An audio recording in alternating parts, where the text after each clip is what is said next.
Desde os tempos antigos, os seres humanos buscaram na natureza formas de cura, utilizando plantas, raízes e minerais para tratar as doenças.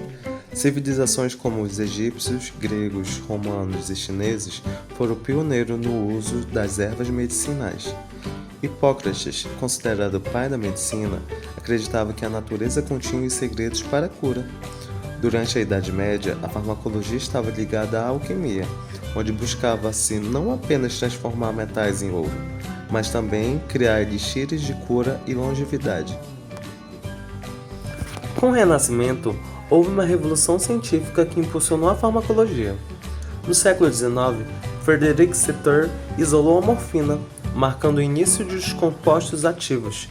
No século XX, Paul Ehrlich desenvolveu a teoria dos receptores, ajudando na criação de medicamentos mais precisos.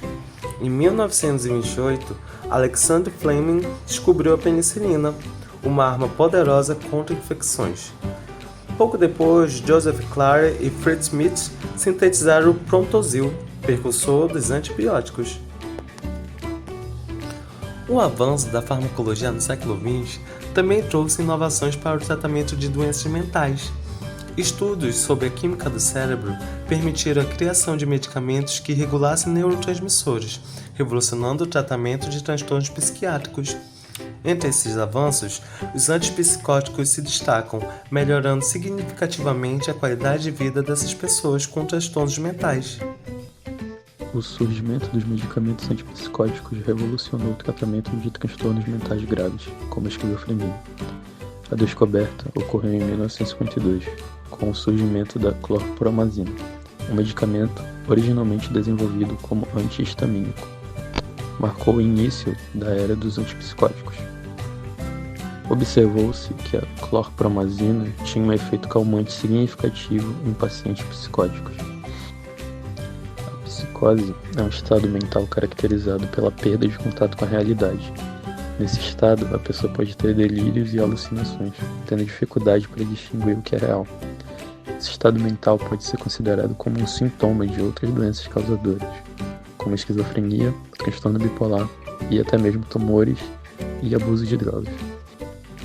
Após a descoberta dessa classe de medicamentos, foi criado o haloperidol, um medicamento usado até os dias atuais no tratamento de várias doenças mentais. Esse medicamento atua bloqueando os receptores D2 de dopamina e alivia os sintomas de alucinação e delírio. Apesar da eficácia desse medicamento, ele é considerado perigoso e deve ser usado apenas em casos de necessidade explícita, e de preferência como uma terapia curta e em baixa dosagem, visando apenas retirar o paciente do estado mental alterado.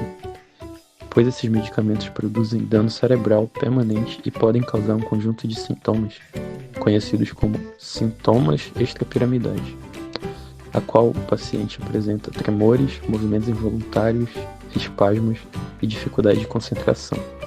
Até mesmo a maioria dos pacientes com esquizofrenia pode evitar os antipsicóticos, resultando em desfechos muito melhores em longo prazo do que se fizerem uso destes, além de substancial economia financeira, pois não são medicamentos nada baratos. A indústria viu nesses medicamentos uma forma de obter muito lucro e fomentou o uso entre os médicos. Em um intervalo da década de 90 até os anos 2000, a prescrição desses medicamentos para crianças aumentou em 8 vezes.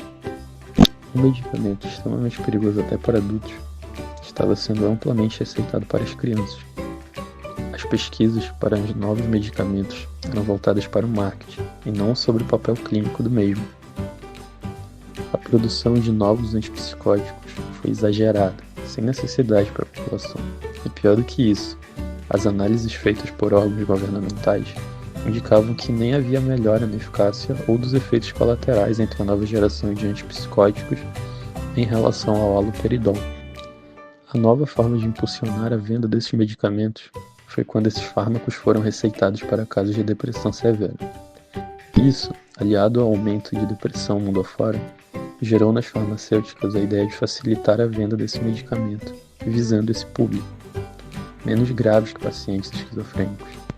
A AstraZeneca, por exemplo, fez anúncios publicitários visando popularizar esses medicamentos, enquanto que a empresa Lilly vendia comprimidos que misturam Prozac e Zyprexa, dois psicotrópicos bastante perigosos.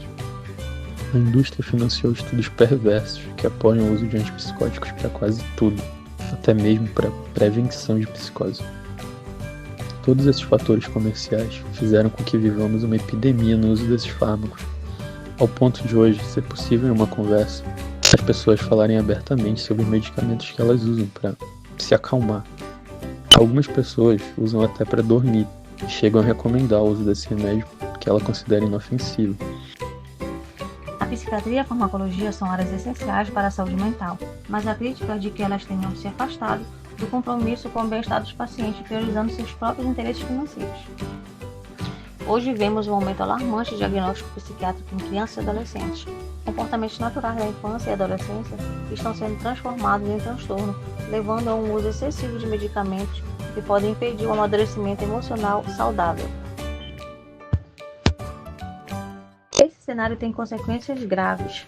Criamos uma sociedade mais frágil emocionalmente, com uma crescente dependência medicamentosa e uma exposição desnecessária a efeitos colaterais perigosos.